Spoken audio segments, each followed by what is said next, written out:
15th day of climate fast beginning now. Last night it was less cold because the skies were cloudy. It was -3, and together with me there were some 200 people sleeping out in the open for the safeguard of the sensitive, fragile ecology of the mountains in Ladakh, the glaciers, the unique indigenous tribal cultures. And I'm feeling a little better now after 2 days of low energy, so I'll share some ideas with you.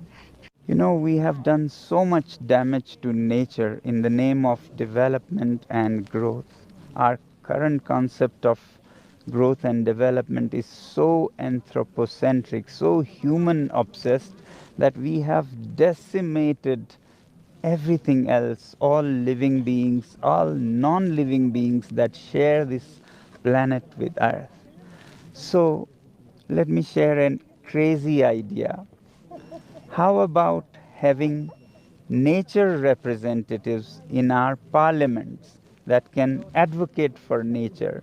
The idea may shock you, but let me put it this way.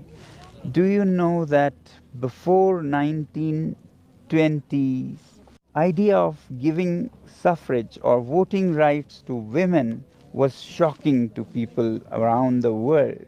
It was only in the early 1900s and finally in 1920 when US passed the law for women's voting rights that this became a normal, natural thing today. We can't even think of women not being able to vote today. Similarly, having colored people, blacks for example, to vote or run for office was just unthinkable. And after a struggle of some 100 years, finally it was in 1965 that US passed the law of all colors could vote. Today it's just unthinkable that a black person, because of his color, would not be allowed to vote. So, what's next? Can we take the idea of inclusion to the next level and give nature a voice, to have nature representatives? And tomorrow, it might be unthinkable for us to think that nature was never represented in our parliaments of the past.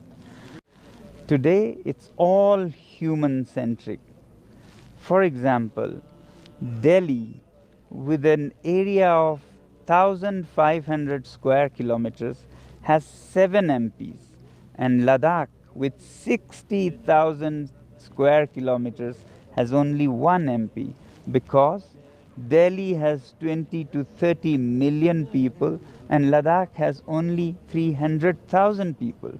But Ladakh is not just these 300,000 people, it's a lot of vast wild nature, glaciers that we depend for our lives. All this is not represented in our parliaments for policy making.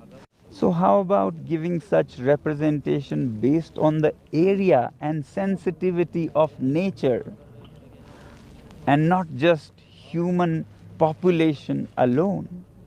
And why only Ladakh? All over the world, shouldn't the elephants and the birds and the bees and the grasslands and glaciers and trees have a voice in our parliaments for making policies that make sense for them also? Of course, elephants and trees cannot speak nor choose representatives. We can help them with nature advocates. Mechanisms could be worked out on electing them, but the idea is giving them voice and true